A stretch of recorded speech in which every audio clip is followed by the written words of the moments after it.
Բարև ձեզ, իրականում է եթերում հարցազրույցի ժամը, ես զրուցելու եմ Հայաստանը ես եմ նախաձեռնության ղեկավար Նայիրի Սարգսյանի հետ, բարև ձեզ պարոն Սարգսյան։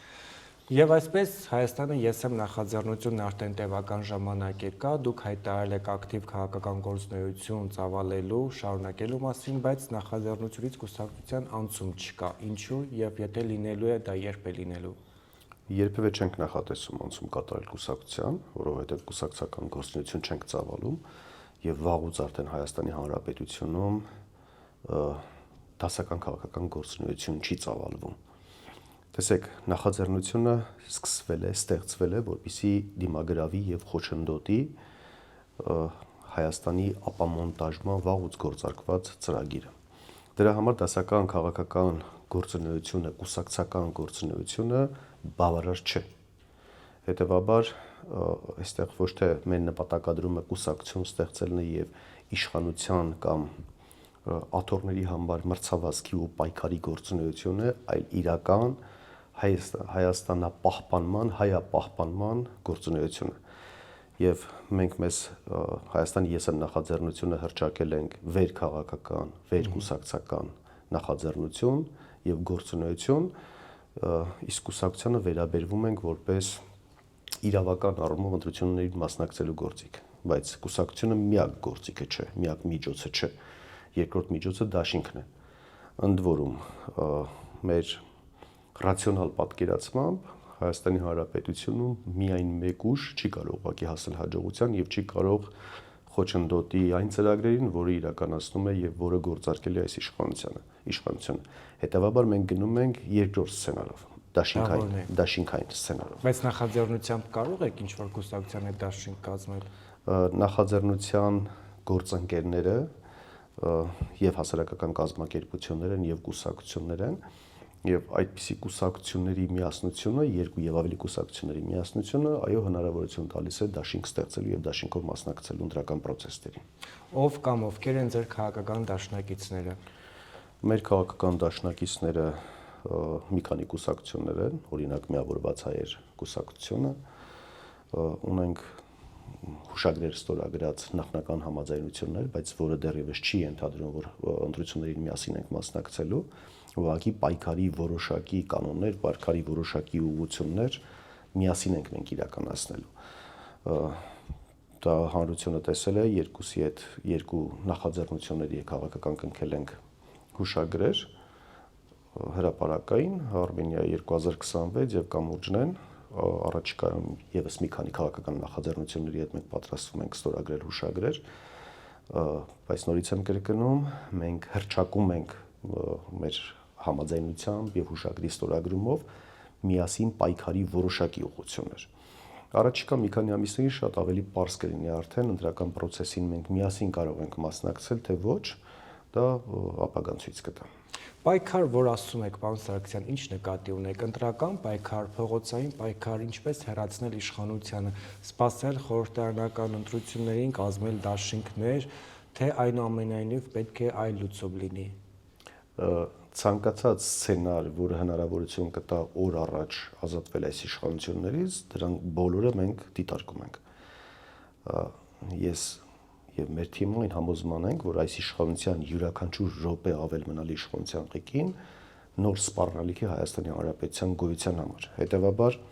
դա կլինի փողոցային պայքարի տեսքով, դա կլինի այլ միջոցներով, թե ընտրական process-ով, մեր համար բոլորը դիտարկելի են։ Իսկ եթե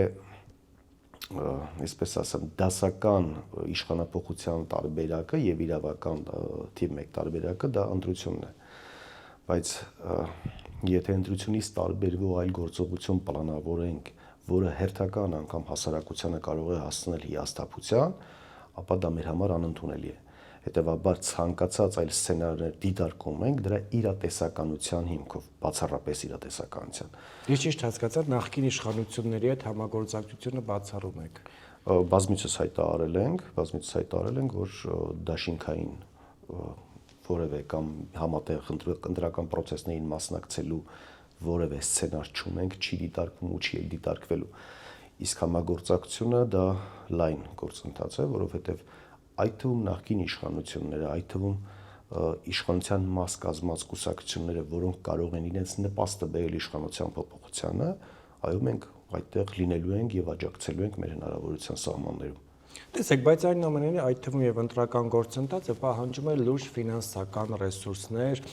լծակներ, նաեւ որոշակի առումով դրանք այս բային դիրապետում է բնականաբար իշխանությունը, նաեւ խորհրդարանական ընդդիմությունը դա գաղտնիք չէ։ Հետևաբար նորաստեղծ ուժերը, միավորումները ինչպես կարող են դիմագրավել այդ ամենին։ Օրինակ, որտեղից Նայիրի Սարգսյանին ֆինանսական միջոցներ, որպեսզի կարողանա ընտրական գործընթացի մեջ մտնի։ Ֆինանսական միջոցների այսպես աղբյուրները, դրանք անձնական միջոցներն են, թիմի անդամների անձնական միջոցներն են, եւ թիմի ընդլայնմանը զուգահեռ բնականաբար այդ միջոցները եւս ընդլայնվում են։ Այսինքն նախաձեռնության կամ քաղաքական ուժի յուրաքանչյուր անդամ ոչ միայն իր խոսքով, իր գործունեությամբ, խորհուրդներով եւ հողի վրա գործողություններով է իր նպաստը բերում ընդհանուր գործին, այլ այդ թվում ֆինանսական միջոցներով։ Եվ գիտեք, միայն կենտրոնանալ ֆինանսական ռեսուրսների վրա, ֆինանսական միջոցների վրա մենք դա էլ ճիշտ չենք համարում, որովհետեւ շատ տարբերակներ կան, օրինակ ինչ որ ակտիվներ, ռեսուրսներ, որոնք որ դասական քաղաքական ուժերին հասանելի են բացառապես ֆինանսական միջոցներով, օրինակ դրանք մեր համար ոչ միայն ֆինանսական միջոցներով են հասանելի լինում, դրանք հասանելի են լինում գաղափարակից ընկերների միջոցով, ինչ որ մեկի ոչ դրամական, բայց նյութական ներդրումով, ոչ նյութական այդ թվում ներդրումներով եւ այլն։ Հետևաբար ասել, որ ֆինանսական միջոցներով մենք ինքնաբավ ենք եւ կհասցնենք, այդպես չէ, բայց ասել, որ ֆինանսական միջոցների անբավարարությունը կարող է մեր գործունեությունը ձախողել, դա էլ այդպես չէ։ Պարոն Սարգսյան, նշեցիք, որ այնուամենայնիվ ապա քաղաքական, ապա կուսակցական գործունեություն եք ծավալում, բայց ընտրական գործընթացին դաշինքային ֆորմատով գուցե մասնակցեք, սա ենթադրում է, որ չեք հավակնում վարչապետի պաշտոնին, թե այնուամենայնիվ անգամ եթե դաշինքով մասնակցեք, պայման է լինելու, որ ընտրական ցուցակը դուք գլխավորեք։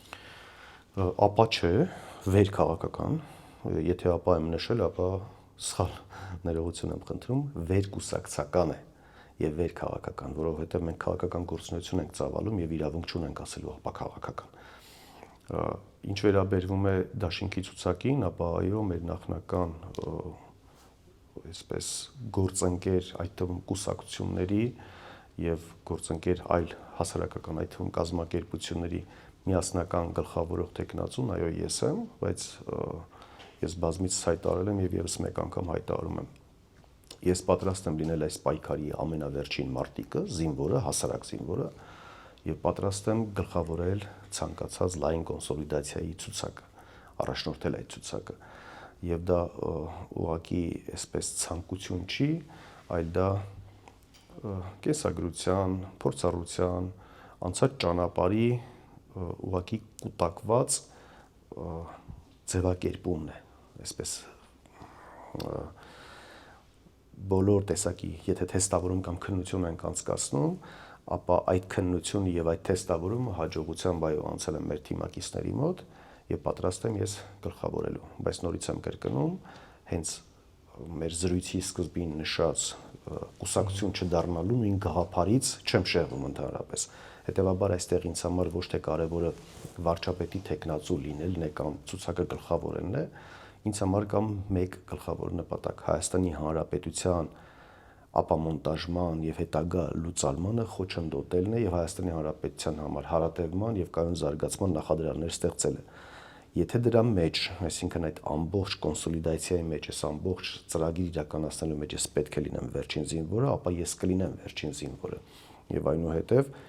իշխանապողությունից հետո, տեսեք, իշխանության ես համարում եմ այդ հռչակած գերագույն նպատակի համար էական խոչընդոտ։ Մենք մինչև այս խոչընդոտը չհաղթահարենք, մեր հիմնական ցանկությանը չենք հասնելու։ Հետևաբար խոչընդոտի հաղթահարումից հետո միգուցե ես ընդհանրապես չցանկանամ էլ քաղաքական գործունեությամբ զբաղվել։ Ինձ համար նորից եմ կրկնում, ինձ համար կարևորը Հայաստանի Հանրապետության պահպանումն է։ Պարոն Սարգսյան, հակաեկեղեցական արշավ կա Հայաստանում, թե ոչ, օրինակ իշխանությունն ասում է, որ նման բան չկա եւ իրենք պարզապես փորձում են եկեղեցին մաքրել այն անձանցից, այն հոգեվորականներից, ովքեր օրինակ մի պարագայում կուսակրոնության ուխտն են խախտել, մեկ այլ դեպքում հիշում ենք, հա, գրառումներ սրբապիղծ լինելու, մանկապիղծ լինելու, չբերեմ նաև Նիկոլ Փաշինյանի գրառումները, հոգևորականի եւ քերակնորոշ սեռական հարաբերությունների եւ այլնի, կարծում եք իսկապես եկեղեցին նորոգման կարիք ունի, թե Նիկոլ Փաշինյանի նպատակները բոլորովին այլ են։ Ես եկեղեցական, հակաեկեղեցական արշավ ասվածը համարում եմ ածանցյալ արշավ։ Ես համարում եմ գլխավոր արշավը հակահայկական ու հակապետական արշավ։ Եկեղեցին դրա մի ածանցյալ հատվածն է։ Եթե մենք հիշենք 2020 թվականի պատերազմից հետո ինչ տեղի ունեցավ ըստ հայ ինքնության, ըստ ոլորտների, այսպես տարբեր արշավներ, արժեզրկումներ, կհիշեք, խոսվում էր հենց կառավարության ղեկավարի եւ նրա ընտանիքի անդամների կողմից դասալիքների մասին։ 10-12 հազար դասալիքի մասին են խոսում, այսինքն ինչ էր սա նշանակում։ Սա զինվորին արժեզրկելով, հրամանատարին սպային արժեզրկելով հարձակում էր բանակի վրա։ Այսինքն պարտության բեռը ցանկանում էին իրանց հետ կիսել, այդ թվում բանակում բարձր սպայական կազմից մինչև շարքային զինծառայողներին արժեզրկելով։ Մինչև պատերազմը նույնիսկ մենք ունենք հաղթանակած առաջին Արցախյան պատերազմին հաղթանակած գեներալների ու սպայական կազմի վրա արշավներ, հարձակումներ եւ այլն։ Արժեզրկեցին բանակի ինստիտուտը, այնուհետև ասեցին, հայտարարեցին արդեն դե որ մենք մարտունակ բանակ չունենք, հետեւաբար պետք է գնանք խաղաղության օրակարգով։ Կրթության վերաբերյալ ինչ արեցին, հարձակումներ գործեցին պրոֆեսորադասախոսական անձնակազմի վրա, մանկավարժների վրա եւ շարունակում են իմիջայլոց այդ արշավները եւ ասում են հնարավորություն կա բարձր աշխատավարձ ստանալու, բայց ընդհանրապես պայմանականորեն 300 ուսուցիչը բարձր աշխատավարձից օգտվում, հետեւաբար մնացած 30,000 մանկավարժները Հայաստանի Հանրապետություն չունեն համապատասխան որակավորում, փորձառություն կամ գիտելիքներ։ Իսկ եթե չունեն, մենք ում կողմից ենք այդ կրթությունը ստացել, այդ դպրոցական դաստիարակությունը ստացել, ես եւ դուք որ հասել ենք այն ամենին, ինչը որ հիմա կանք։ Այսինքն արժեզրկվեց այդ թվում մանկավարժությունը, որով արժեզրկեն կրթությունը։ Հետո սկսեցին անկիրտների այսպես նախաձեռնությամբ կամ շարժումով ինչ որ կրթական նորաձև միջոցառումներ ձեռնարկել։ Այնուհետև գնաց եկեղեցուն, որովհետև եկեղեցին մնացել էր այսպես վերջին հայապահպան, մշակութապահպան, ինքնության պահպանման ինստիտուցիոնալ կառույցը, որին պետք էր վնասել։ Բնականաբար ինչպես պետք էր կառույցին վնասել, նորից նույն սցենարով, եպիսկոպոսներին վնասելով, քահանաներին վնասներով եւ այլն։ Գիտեք, բայց հիմա կնայեք որ չէ, կա եկեղեցու ներսում եւս որոշակի պառակտում տեսնում ենք, որ օրինակ այն հոգևորականներ, այն սրբազանները, ովքեր Նիկոլ Փաշինյանի մասնակցության պատարակներ են մատուցում, արժանանում են խիստ քննադատության եւ նաեւ այն անձինք, ովքեր մերժում են նույն իշխանության մասնակցության պատարակները, արժանանում են մյուս կողմի քննադատությանը։ Տեսեք, այ սխալը հենց կայանում է դրանում։ Եկեղեցին այն սրբության սրբոցն է, որ որևէ կողմ մենք, այսինքն ընդդիմադիր հատվածը քաղաքական դաշտի եւս շատ մեծ սխալներ է թույլ տալիս։ Չի կարելի անձնավորել։ Եթե եկեղեցին մենք անձնավորեցինք, մենք կորցնելու ենք։ Պառակտումը միանշանակ տեղի ունենալու։ Գիտեք, չկա որևէ կառույց, չկա որևէ ինստիտուտ, որտեղ որ չլինեն դավաճաններ, չլինեն անպարկեշտ վարքագիծ ունեցող մարդիկ։ Բացառված է ուղղակի բոլոր տեղերում դրանք կան։ Այդ թվում եկեղեցին էլ բացառություն չէ։ Եվ եթե դուք սկսում եք դա քննարկել, արդեն նշանակում է ջուր ենք լցնում Նիկոլ Փաշինյանի ջրաղացին։ Եթե Նիկոլ Փաշինյանի նպատակները ազնիվ են, ապա նա շատ այսպես գաղտնի, հույժ գաղտնի կերպով պետք է մաքրեր եկեղեցին այդպիսի եպիսկոպոսներից ու քահանաներից։ Իսկ եթե սկզբից հանրայնացնում է, պախառակում է, նոր ձևակերպում է, որ իբր գործողությունը հակաեկեղեցական չէ, հակակաթողիկոսի կամ հակաեպիսկոպոսական է, ապա նա ստում է միանշանակ։ Հակառակ պաշտպանող թևը եւս մեծ սխալ է գործում, որ թիրախավորում է այդպես Նիկոլ Փաշինյանի ներկայությամբ պատարակ մատուցող քահանաներին։ Դա եւս սխալ է, չի կարելի այդպիսի բան անել։ Հիմա տեսեք, Հայաստանի բոլոր մարզերում այցեր է կատարում Նիկոլ Փաշինյանը տարբեր եկեղեցիներ։ Հանրային ընկալմանը միանգամից եկեք մենք այդպես հայացք նետենք։ Ինչպիսի հանրային ընկալում է լինելու։ Այսինքն Արագածոտնի մարզում, Շիրակի մարզում, այսպես Տավուշի մարզում տարբեր տեղեր, եթե Նիկոլ Փաշինյանը գնում է պատարակների եւ գտնվում են քահանաներ, ովքեր որ մատուցում են պատարակներ, դա կարող է լինել մեկ դեպքում ինչ որ կոմպրոմատի արկայություն, հաջորդ դեպքում խոստումներ, հաջորդ դեպքում նույնիսկ չեմ էլ ցանկանում խորությամբ այդպես թվարկել, թե ինչեր կարող են լինել, բայց հանրային անցալում հետեւյալն է լինելու. եկեղեցին մասնատվեց։ Այսինքն եկեղեցուն հասարակություն անուն է դնելու։ Փաշինյանական եկեղեցի եւ չգիտեմ արդեն կաթողիկոսական թե ընդդիմադիր եկեղեցի։ Սա ամենաանթույլատրելի բանն է, որ թույլ ենք տալիս անձնավորել եւ թույլ ենք տալիս եպիսկոպոսներին ու քահանաներին այդպես թիրախավորել ու նրանց առանձին բնութագիր տալ։ Սա մենք պետք է գիտակցենք, որ եկեղեցու դեմ արշավ է, անկախ նրանից քահանան լավն է, վատն է, եպիսկոպոսը սուրբ է, թե սուրբ չէ, դրանք բոլորը դնում ենք մի կողմ։ Եթե մենք տուրք տվեցինք ու անձնավորեցինք, եկեղեցու պառակտումը, եկեղեցու դեմ հաջողությունը, հարձակումը Նիկոլ Փաշինյանը հաջողությամբ ավարտելու է։ Պարոն Սարգսյան, դուք ասեցիք Նիկոլ Փաշինյանի մեկ օր ավել մնալը աղետ է, նոր աղետ է բերելու,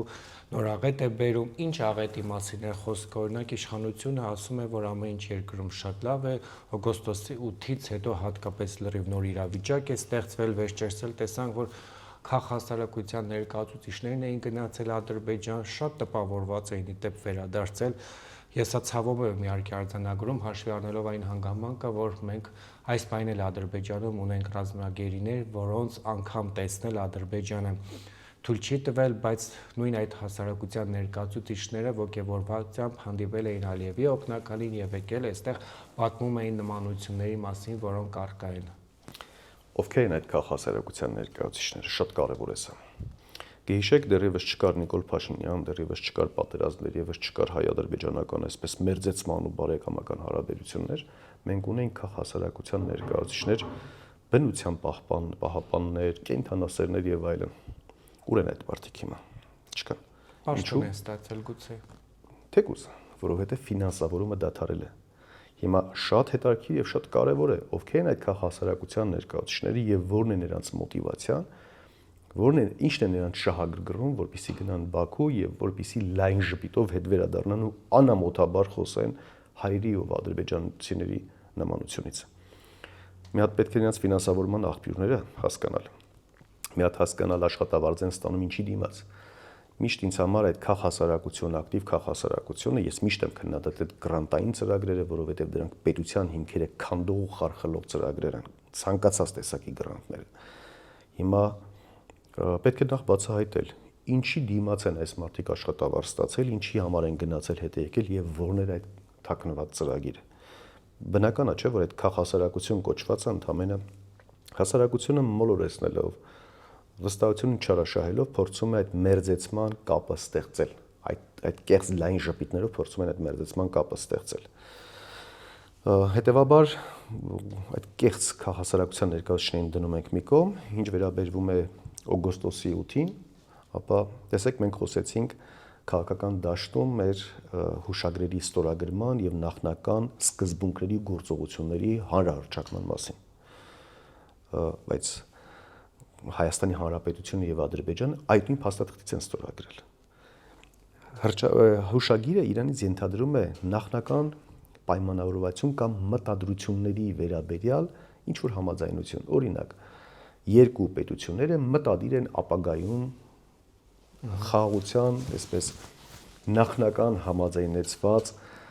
նախապայմանագրի նախաստորագրում։ Ինչի մասին է հուշագիրը։ Ակնհայտ է ոչ մի բանի չէ։ Գիտեք, խաղաղության այդ փաստաթուղթը Նիկոլ Փաշինյանին ուղղակի օդ ու ջրի նման հարկավոր էր, որպեսզի նա կարողանա խաղարկի եւ ընտրությունների ժամանակ կիրառի որպես գործիք։ Բայց չստացվեց, որովհետեւ հետագա սոցիոլոգիական հարցումները ցույց տվեցին, որ վարկանիշի վրա շատ չնչին ազդեցություն է թողել։ Հետևաբար ակնկալիքներ ունենալ օգոստոսի 8-ի փաստաթղթից միշտ հայտարարել եմ ու շարունակում եմ հայտարարել, սա ուղղակի միամտություն է։ Ադրբեջանի հետ մենք չունենք խաղաղության օրակարգ, քանի դեռ ադրբեջանական դպրոցներում բեմադրվում են հայկական երեխային նվաստեցնող ու Ղարաբաղը Ադրբեջան է այդպես հրահարող կամ ստիպող, որ արտասանի այդպիսի բեմադրություններ, քանի դեռ հայ գերիները Արցախի ռազմաքաղաքական ղեկավարությունը ցմահ բանտարկվում է, քանի դեռ տարբեր հարթակներում Սևանին Գյորջա են անվանում, ընդ որում ձեզ մի այդպես գաղտնիք չի, բայց հանրային դաշտում միգուցե գաղտնիք է, դա էլ բացահայտեմ։ Գիտեք, չեն սահմանափակվում, Ադրբեջանը չի սահմանափակվում միայն բարձր պաշտոնատար անձանց հայտարարություններով, հողի վրա գործողություններ է կատարում։ Օրինակ ասիական շուկայից, երբ որ տարածաշրջան տուրիստական այցեր են լինում, ինչ է լինում տուրիստական այցերի ժամանակ, փորձում են 3 պետություն, 3 երկիր միաժամանակ այդպես որպես տուր վերցնեն, այցելելով Ադրբեջան, Վրաստան, Հայաստան կամ Վրաստան, Ադրբեջան, Հայաստան, մեկնարկը հիմնականում լինում է Ադրբեջանից, որովհետև Ադրբեջանը շատ ավելի այդպես տուրիստական ցուցահանդեսներին լայն մասնակցություն է ցուցաբերում եւ այլն եւ կարողանում է ներգրավել վրացական կողմի միջոցով տուրիստները գալիս հասնում են Հայաստան։ Ուրեմն տուրիստական սցենարը ճանապարհը որ գծած է լինում, գրած է այց Գյոկչա։ Հայկական կողմի տուրիստական կազմակերպությունը ուղում են կատարում Սևան, հետ են ուղարկում, Ադրբեջանը նորից փոխում է հետ է ուղարկում, օրինակ Չինաստան, Կորեա եւ այլն։ Եվ որ հետ են գալիս արդեն գիդի ձեռքը լինում է փաստաթուղթը տուրիստական խմբերին որ պետք է ուղեկցեն, նորից հիմնական փաստաթղթի մեջ Կորեայից արդեն սահմանված լինում է Գյոկչը։ Այսինքն ամենօրյա աշխատանք են կատարում։ Խոսում են նոր սահմանազատման մասին, խոսում են Տիգրանաշենի ոսկեպառում հատված կա, ոսկեպառի այդ հատվածի հանձնման մասին, ինչ խաղաղության մասին է խոսքը։ Այսինքն Հայաստանը Նիկոլ Փաշինյանը տանում է լիակատար ու լիարժեք կապիտուլյացիայի եւ Ադրբեջանի եւ թուրքական ազդեցության գոտու այսպես հարմար տեղավորում։ Այստեղ խոսել օգոստոսի 8-ի մասին, այստեղ խոսել ինչ որ պետության երաշխիքների մասին, արևմտյան, հատկապես արևմտյան պետությունների երաշխիքների մասին, սա ուղղակի միամտություն է։ Պարոն Սարգսյան, տեսեք, նաև Հայաստանում քաղբանտարկյալների առկայության մասին են խոսում ընդդիմադիրները, բայց իշխանությունն ասում է Հայաստանում քաղբանտարկյալներ չկա, օրինակ երբ որ հարցադրումներ են կանում, մեջբերում են միանգամից, օրինակ Գյումրի քաղաքապետ Վարդան Ղուկասյանին ասում են մարդը կա դատարանի օրինական ձեռք բերված ճանապարհով ձայնագրություն, որտեղ մարդը կաշառք է վերցնում, այսինքն ինչ որ ընդդիմադիր համայնքապետ է, չպետք է իրեն կալանավորեն կաշառք ստանալու համար։ Հիմա Հայաստանում կան քաղբանտարկյալներ, թե չկան։ Տեսեք, ես չգիտեմ նորից ինչու են անձնավորում։ Հայաստանում իհարկե կան քաղբանտարկյալներ ու բավականին շատ քաղբանտարկյալներ կան։ Օրինակ, վերջերս ձերբակալված Մասիսի քաղաքապետը քաղբանտարկյալ է, թե ոչ, իմ համոզմամբ այո։ Սամվել Կարապետյանը քաղբանտարկյալ է, թե ոչ, իմ համոզմամբ այո։ Միքայել Աջապահյանը քաղբանտարկյալ է, թե ոչ, իմ համոզմամբ այո։ Վարդան Ղուկասյանը քաղբանտարկյալ է, չեմ կարող ասել։ Ես, գիտեք, սովորաբար անմեղության կանխավարկածը չեմ խախտում եւ չգիտեմ իրականում այդ դեպքը տեղի ունեցել թե չէ։ Եթե ամեն ինչ օրինական է, եթե այդ ձայնագրությունը, այսպես ասեմ, դեռևս չեմ լսել, որ ձայնագրությունը կեղծ է կամ գոնե արհեստական ինտելեկտով գեներացված է։ Հետևաբար ես կարող եմ ունենալ օբյեկտիվ կասկած, որ այո, այդ մարդը կաշառք է ստացել։ Եթե դա ճիշտ է կամ չի հերկվում, նորից եմ կրկնում, անմեղության կանխավարկածը չեմ խախտում։ Ապա ինչ քաղբանտարկյալի մասին է խոսքը։ Նորմալ է, որ պետք է ձերբակալվեր։ Ինչ է նշանակում կաշառք ընդունել։ Կլինի ինդիմադիր, կլինի իշխանական, ցանկացած որևէ մեկը, եթե ձեռքը գնում է դեպի կաշառք, դրան ձերբակալելը նույնիսկ քիչ է։ Հանրային պարսավանքի պետք է ենթարկել ու մեր թեզերի այսպես կարմիր թեզերի մեջ կարմիր գույնով ու շատ մուգ կարմիր գույնով գրված է կաշառակերությունը, կոռուպցիան հավասարացնել պետական դավաճանությանը։ Հետևաբար ես ձեռնտբախ կմնամ Վարդան Ղուկասյանի քաղբանտարկյալ համարելուց։ Պարոն Սարգսյան, ձեր գնահատմամբ ո՞րն է Նիկոլ Փաշինյանի հաջողության գրավականը։ Իշխանությունը, իշխանական լծակները։ Նիկոլ Փաշինյանը ունի հաջողություն։ Նիկոլ Փաշինյանը իշխանություն է եւ ունի անսահմանափակ ռեսուրս։ Պետական բյուջեն ծառայեցնում է, այդ թվում պարտքեր կուտակելով ծառայեցնում է հանրությանը ընտրական կաշառք, հենց այսպես էլ ձևակերպենք, ընտրական կաշառք տրամադրելու համար։ Ուժային կառույցները բացառապես Նիկոլ Փաշինյանի անվտանգության եւ Նիկոլ Փաշինյանի կապրիզների հսկողությունն են պահպանում։ Ժամանակը չի ներում եւ քանակապես չի ներում, որ իրենց բուն ֆունկցիաներով զբաղվեն մարդիկ։ Վերջերս օրինակ հրապարակել է ես հանցագործությունների վիճակագրությունը, որ տասնապատիկ անգամ ավելացել է անընդհատ, այսինքն անընդհատ ներդրումների իբր թե բարեփոխումներ, բայց հանցագործությունների վիճակագրությունը ոչ միայն չի նվազում, նույնն էլ չի մնում, անընդհատ աճում է։ Հետևաբար Նիկոլ Փաշինյանի հաջողություն ասելով, ես դա չեմ համարի հաջողություն, կհամարեմ, որ ընդամենը իշխանական լծակներն օգտագործելով նրա եւ ցանկացած ընդդիմադիր, հատկապես նոր ստեղծվող ընդդիմադիր ուժի մեկնարկային պայմանները արդեն իսկ ահռելի տարբերություն ունեն։ պայմանականորեն եթե մենք համարենք, որ 100 մետր վազքի մրցույթի ենք մասնակցում, Նիկոլ Փաշինյանը արդեն իսկ գտնվում է 63-րդ մետրում եւ մեքենայով է խախտում է կարգը, մեքենայով է նա գնում եւ մենք առաջնագծին մոտ ենք եւ ոտքով ենք գնում։ Պատկերացրեցիք այսպիսին է տարբերությունը։ Հետևաբար նման պարագայում չի կարելի հաջողություն համարել, ուղղակի պետք է ընդդիմադիր ուժերին, այդ թվում մեզ դա լինի ավելի ռացիոնալ, ավելի սթափ գնահատելու իրավիճակը եւ ավելի ռացիոնալ քայլեր ձեռնարկելու գործողություն։ Ընտրություններով հնարավոր է հաղթել Նիկոլ Փաշինյանին։ Իհարկե հնարավոր է։ Մենք պատկերացնում ենք, որ հնարավոր է, բայց պատկերացնում ենք, որ լայն կոնսոլիդացիայի արդյունքում հնարավոր է։ Իսկ այդ կոնսոլիդացիան տեղի կունենա, թե ոչ։ Կդժվարանամ հիմա պատասխանել, որովհետև բավական երկար ժամանակ մենք ակտիվ քննարկումների մեջ ենք բոլոր ուժերի հետ եւ մոտավորապես ունենք լուծումներ, ինչի շուրջ պետք է այդ կոնսոլիդացիան տեղի ունենա եւ եթե այսպես ամբիցիաները, եթե ընդ որում շատ դեպքերում այդպիսի ամբիցիաները գերագնահատված են լինում, եթե կարողացան ուժերը դա հաղթահարել, ապա կոնսոլիդացիան տեղի կունենա եւ դրան կհաջորդի Նիկոլ Փաշինյանի իշխանազրկումը։ Եթե ոչ, ցավով պետք է արձանագրենք, որ Նիկոլ Փաշինյանը կվերարտադրվի ոչ թե որպես Նիկոլ Փաշինյանի գործողությունների հաջողության արդյունք, այլ որպես ընդդիմության սխալմունքների հետևանք։ Հետևաբար ես հայտարարել եմ, նորից եմ շարունակում հայտարարել, Նիկոլ Փաշինյանի իշխանության մնալը Նիկոլ Փաշինյանի ձեռքում չէ, ընդդիմության ձեռքում է։ Եվ ընդդիմությունը կօգտվի արդյոք այս անգամ, մի քանի անգամ փորձ արել է, բայց չի ստացվել։ Ես փորձում եմ լավատեսորեն տրամադրել, որ եթե ընդդիմության իրական նպատակը տեսեք, մենք հայտարարում ենք բաց եւ ազնիվ, եւ փակ հանդիպումներում, եւ եթերում, եւ հրապարակային պատրաստ ենք լինել եւ վերջին զինվորը եւ առաջնորդող հրամանատարը։ Այսինքն, եթե բոլոր այս սկզբունքով առաջնորդվեն, կարծում եմ եւ կոնսոլիդացիան հնարավոր կլինի եւ Նիկոլ Փաշինյանի իշխանազրկումը հնարավոր կլինի։ Եվ որտեղ կլինեք դուք, ձեր նախաձեռնությունով, ձեր հնարավոր կազմելիք դաշինքներով մյուս տարի խորհրդարանական ընտրություններից հետո եւ որտեղ կլինի Նիկոլ Փաշինյանը։ Չեմ կարող պատասխանել այդ հարցին, որովհետեւ արդեն այս հարցից առաջ նախորդող հարցերին բավականին այդպես տրամաբանական շղթա ենք կառուցում եւ բավականին հարցեր բաց մնացին։ Ահագին եթեներ ունեցանք մենք, եթե կոնսոլիդացիա լինի։ Հիմա եթե չլինի, ապա Նիկոլ Փաշինյանը կլինի իշխանության։ Եթե կոնսոլիդացիան լինի, ապա Նիկոլ Փաշինյանը միգուցե լինի ցմահ-դատապարտված կամ նվազագույնը ձերբակալված։